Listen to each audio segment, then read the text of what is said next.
Hello. For this video, I wanted to kind of do a little bit of an addendum to some of the stuff that I did yesterday, in particular with some of the dynamic active effects. So I created a blank test world, have literally just the most generic characters. He has a single longsword on him. He's got no spells, no weapons, but I've been playing around with some different effects to try to get some of the toggleable effects and some of the things that you can get from certain abilities to activate the correct way. I was going to work on it last night at work, but I forgot my charger and I was busy, so unfortunately that did not work. So I'm working on it now because I really wanted to test and play around with this a lot yesterday. So currently, for modules I'm using, I'm I'm bare bones using almost nothing. So I have about time going on for some of the things with MIDI quality of life and some of the dynamic active effects. I have the calendar and weather open. I'm using dynamic effects using active effects and MIDI quality of life. I have the tidy UI sheet to make activating the modules a little easier. I'm using the token action hood, and let me do my quick target too, because I forgot how much I don't like clicking things. Also noticed that I'm running it on the Forge, which is probably what I'm going to use for hosting my game. And when I deactivated all the modules and then returned it back on, I noticed that before I turned on the heads-up display, I wasn't getting the error connection message, and then after I turned it on, I started getting it. So I don't know if that's the module that's giving me the most issues currently, because there's some days I'll play on it, it won't give me the error at all. So it's really random, um, but I saw it pop up, and that just made me think about it. But let me get my easy target on, and so for this, I'm going off of what I was talking about yesterday with the Gloom Stalker. So one of the abilities was I think it was called the Dread Ambusher. So at the first turn of every combat, it would allow you to increase your movement by 10. It would give you an extra attack for just that single round. And if you got a hit, it would allow you to get an extra 1d8 of whatever damage that you were doing. So if you're using a bludgeoning weapon or a slashing weapon, it would do an extra 1d8 slashing or whatever. So I was playing around with it yesterday, and I could create the effect no problem, but it wouldn't stay. It would just apply it for that one turn and then it would just disappear. So I did a lot of playing around with it a little while ago, and I think I finally got it figured out to apply it the correct way. So I have a long-term effect that does not last. It does not expire at all, and it applies the effect. I'll change this to 1d8. It may not change because I already have it on my character, so it may or may not save the change. Okay, it did. Sometimes it's 50-50. Because I created the effect not from an item and not from a feature, but I just went straight to the top from dynamic active effects, and I created the effect this way. So I did not have to drag and drop, and it didn't add the effect. So I'll have to test it 100% with features, but I do know that once the feature's on, you can create the effect on your character and then you can adjust it accordingly. But the temporary effect I have set up to only just last for one turn, and so and I'll do the same thing, add the movement, add the 1d8 damage, and goes from there. So I'll show you how this works, especially I like automation, I like things being quick. I have it set up so when I attack, I can at least see the attack roll prior to it attacking. And that's probably how I'm going to do it in the future, especially for if I can't figure out exactly how to do the conditions. Then, say if I'm hitting like an incapacitated or paralyzed target and it automatically rolls a critical hit, then I can apply that damage. But I'm thinking I'm kind of getting it figured out. When I get it completely ironed down 100%, then I'm gonna do a really detailed video about it. I'm also starting today. I'm probably gonna do like step-by-step guides over a module and go over exactly how to set it up and go over how to do everything in the module, because I've seen a lot of videos lately that they'll go over a module but they don't explain how you set up or do anything. And you know, I'm probably like some that it's like you don't want to have to badger him with 1,000 questions. You'd be like, oh, how did you do this, and how did you do this, and how did you do this. So I'm going to, starting today, I'm gonna just pick like a couple modules at a time and just go really, really in depth and go over every single effect and everything that it can do, and just be as thorough as I possibly can. But back to the original thought. So I'm going to clear this out. So we're going to add these two into combat. Connection issues bugging me. So with him, he currently has no effects activated. He only has just the one long sword. So I have the temporary effect at the top, which is my temp one. I made it for last for just the one turn, and then I have my test, which is the passive that lasts continuously until I turn it off. So to demonstrate using this, I don't know if there's any modules that actually restrict your movement based on whatever's on your character sheet. So his movement's only 30 feet, but we'll do the temporary one first just to see. So we'll apply the temporary effect, and it created a little temporary icon. You'll even notice it in the combat tracker. It created a little icon. When you click on his character sheet, his movement is now 40 feet, and when he rolls his attack damage, he'll get an extra 1d8 attack. So what you could do is, especially for this, because you can set it up for it only does it for the one attack, opposed to the one turn. I think the one turn just kind of fits it a little better. It just makes it a little bit more simplistic. So the way this would work would say, I need to turn my... so there's another module I'm going to activate real quick that I really like, especially for showing what I'm doing, is the combat focus. So my another pet peeve is you can't break down the combat, or you can't bring down the chat window, and you can't box it out like how you can all the other things. So, but with combat focus on, you can actually see the chat window with the combat tracker. You still can't minimize it. You can only just minimize the combat tracker. It doesn't find a workaround of being able to minimize the chat window, but it at least lets you see both at the same time, so you don't have to flip back and forth, because that's really annoying when you got to go back and forth. When you have this set up as a player, you almost don't need to have any other window up at all, because once combat's done, you can literally adjust this and make it small, and you could pretty much just leave your game like this and it'll adjust however. So as a player, when you're done and you're not in combat, you literally could just minimize your window and just have the whole map up for yourself. So really, really like that module. I think it's a very underrated one. I don't really see anybody talk about it, but I mean, for as simple as it is, it's very, very convenient, because it just kind of consolidates a lot of stuff. And I know a lot of people that I have played with have a lot of laptops, and so they don't have a huge amount of screen real estate. So I try to teach them how to minimize everything as possible to save as much room as they can, because they're always just like, I can't see anything because my screen's is taken up by all these menus. Well, so when you begin combat, and we have our first guy here, so when he attacks, I already have my effect activated. He's already got his longsword. So when he I'll attack, and when he attacks, whoops, with his longsword, and he got a hit. So you'll notice that the formula, it already has his 1d8 plus his mod plus the 1d8 extra damage that I'm going to get plus the bonus, and then you would roll your damage.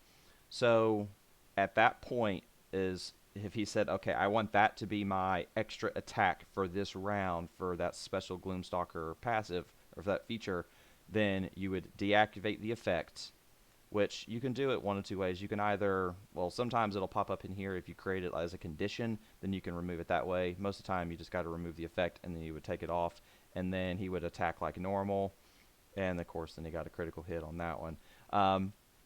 And so, but after that, you notice that when he rolled the second time, even though he got the critical hit, he didn't get all the extra modifying, all the vital features. So, and once that's done, but if you had a situation where he attacked twice, so you could do it one of two ways. So with that effect, you could leave it off until he takes that third action, because the 40, knowing that you're going to get the increased 40 movement, is only going to really play, as in semantics, that okay, I get to move an extra 40 feet for this turn, or extra 10 feet for this turn, but for the most part, you don't need the effect on. So you could do it as, say, prior to, once you start combat, and it's my turn, then you would say, okay, this is the first turn of combat. I'm going to attack, and going to attack. Oh, it's doing my connection issues. That's why I don't like it. I hate when it does it. See, it just did it 2 times in a row. So he attacks, gets a hit, attacks, gets a hit. He's okay, now I'm going to do my third attack, and he could activate the temporary effect and take the attack. Got a hit. You see the additional 1d8 damage. Does it, and then at the end of his turn, then the bear would do his thing. He'd get his bite in, and so he'd get his claws, normal, and then that. But the only thing I've noticed is that even when I do the temporary effect, and I did even just a turn, it didn't go away, and the feature's still active. I've tried it with a round, and sometimes it works and sometimes it doesn't. I'll try it again real quick to see if it'll take effect, because it's a little wonky. But I usually just keep it in the temporary effect just to help, at least if nothing else, help you remember, okay, this is not a permanent effect that doesn't need to be on at all times. Should have almost given him a little bit more than 50 health. But we'll activate it again. So we'll say he's already attacked twice, and now he's going to attack with the third extra attack. We'll say at the beginning of combat again. So he attacks, got a hit, applied the modifier, turned it off, end of the round, but then you see it still applies the effect. The effect doesn't go away. So I don't think that really matters all that much, unless you actually set a true time duration with the about time module, and you set it up to last for 60 seconds or 6 seconds for like just a standard turn duration. But the only bad thing is that unless they do it perfectly in that 6 seconds, it's literally going to fall off, because as soon as anything with the about time is on, it falls off almost instantly. So it does what it's supposed to do and cuts it off. So that, to me, I think is the easiest way to apply it, and at least the most efficient, is creating it. However, if you want to just create it as a straight passive, or if you want to create it as a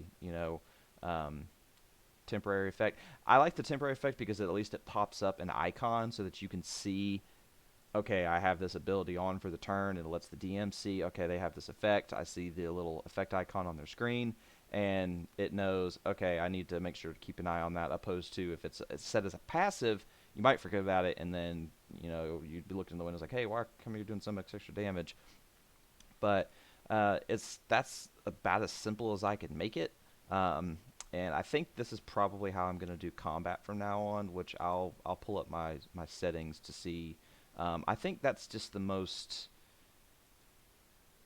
streamlined way of combat, so you can still kind of adjust to whether you get a critical or regular. And I did not make any changes to this thing. And then the workflow sheet, I enabled the merge rolls in that as 1. Walls block, when rolled, I checked this one. I did attack and damage for auto fast forward rolls. Requires targets to be selected before attacking. I always check this one. Auto check to see if the target hits. I check and all see results. I don't mind my players getting to see what I roll, because I don't try to cheat them and fudge rolls. So I always make everything that I roll and they see, everybody can see it, to keep it fair and honest. So attack roll hits, so it'll automatically roll damage if the attack hits. And check to see and save, that's defaults to off. I say all see results. Display showing DC, to show spell description, always check that. And apply damage card, yes, and damage card, that is important. And then apply damage immunities, yes, play all damage plus physical, or all immunity plus physical. And then apply effects to targets. So a lot of with MIDI quality of life and dynamic active effects, the items themselves, and I did actually play around with the defensive options with dynamic active effects, and I actually kind of figured it out a little bit better for me, and I actually kind of like it. So I actually was just did a bunch of testing. So I did that auto calculate armor bonus and auto calculate the AC, and I don't think I didn't change anything. I think I pretty much left everything exactly the same. But I tested it this time just to see. So I had my base guy here. So like, let's say he's got a dex of 14. So it'll say he's got 10 plus the 2 for his dex. And now that's, I played around with it, I actually do kind of like it with it being enabled. I've always turned it off in the past, but I actually really like it now, because now that I kind of figured it out a little bit better, it is actually really convenient, and it actually applies the effects that you would get if you did it yourself. So we'll throw a couple pieces of armor on him just so you can kind of see the difference. And I believe I already made him. Yeah, I made him proficient in all armors and martial and simple weapons. So that way, when I was doing my testing, it would make it a little bit more realistic. And let's do a shield. And we'll do two different kinds of shields. We'll do a +2 shield and just a regular shield. And so he's got a shield, and we'll do a +2 shield. Okay. So I noticed that when you have both armor options of dynamic active effects turned on, when you look at your effects, you'll actually see the effects in the armor in the effects sheet. So it'll show you your AC if you are wearing studded leather armor.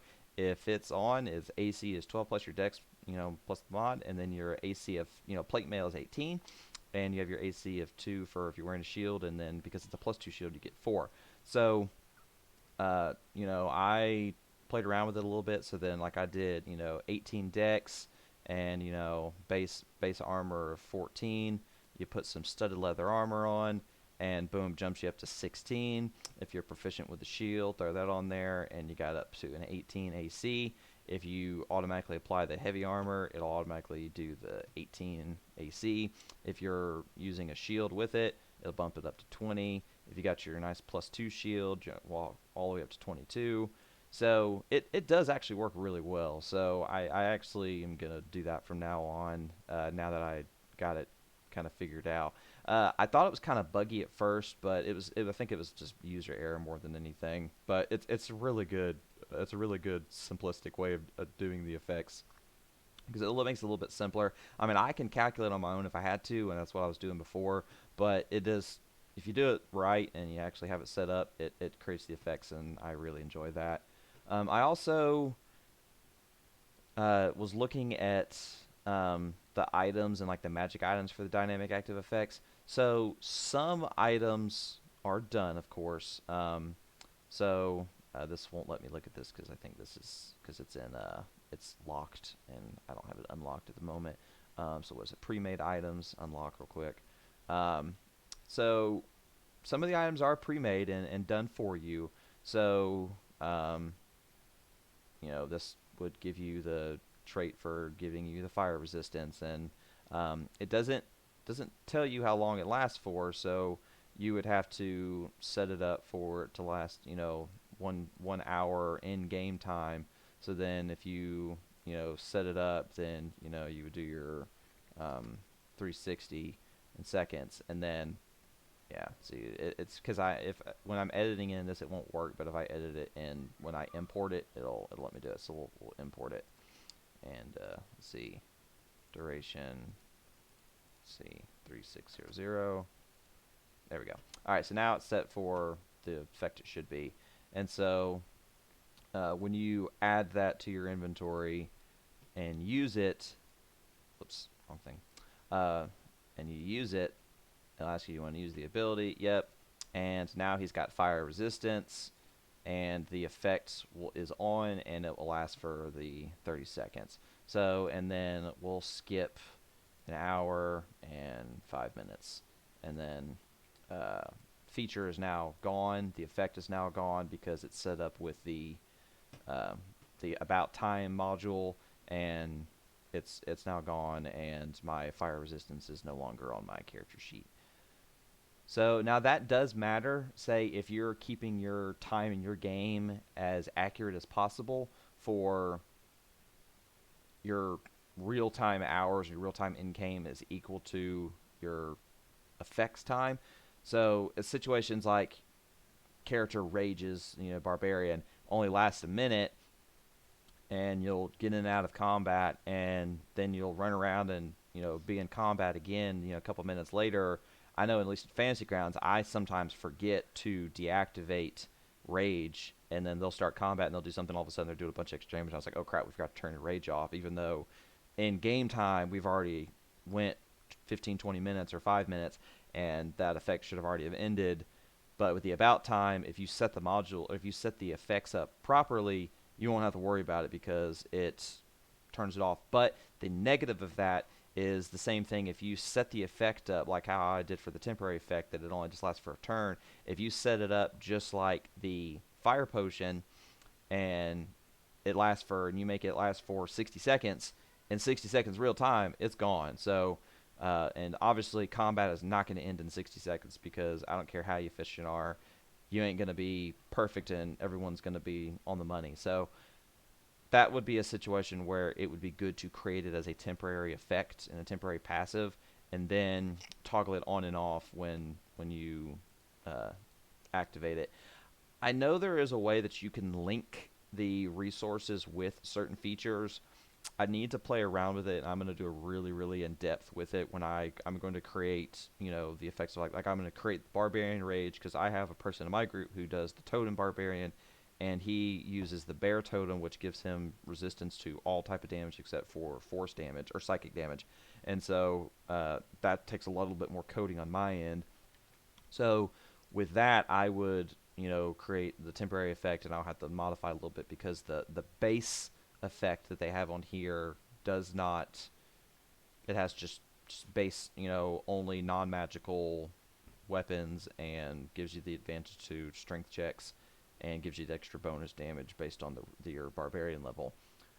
But I think that's going to just about do it for this video. I'm going to try to make a couple more today and go over a couple more things. But at least that kind of fixes the dynamic active effects error that I was having issues with yesterday, and creating an effect and it pretty much ending as soon as I do it. So definitely creating it as like a temporary effect at least will give you the option to see an icon. And you can do what I did yesterday and take a picture from something that you liked, from one of the class features and stuff, because like I know I used for the Dread Ambusher, I believe I used it's the hide in plain sight picture, which was the green one. I passed it because I'm in the M's now. It was the hide in plain sight. I used this picture for the image, which I can't access because it's locked right now. But I know that's probably a little frustrating. Like I want to know exactly how that works, so I wanted to make a video to kind of explain how to go over that a little bit better. After this one, I'm going to look to see what modules and stuff I think would be good to kind of go over, and look at just the different things that you can do. I do like the SRD dynamic active effects pre-made items, because it does give you a lot of things that are done that you don't have to worry about setting up yourself. I actually had intentions before I realized that they were in there to start making all of the items, and I was not looking forward to that. I'm actually looking at the wrong module. It's actually the magic items module, which is the magic items right here. And well, hello child.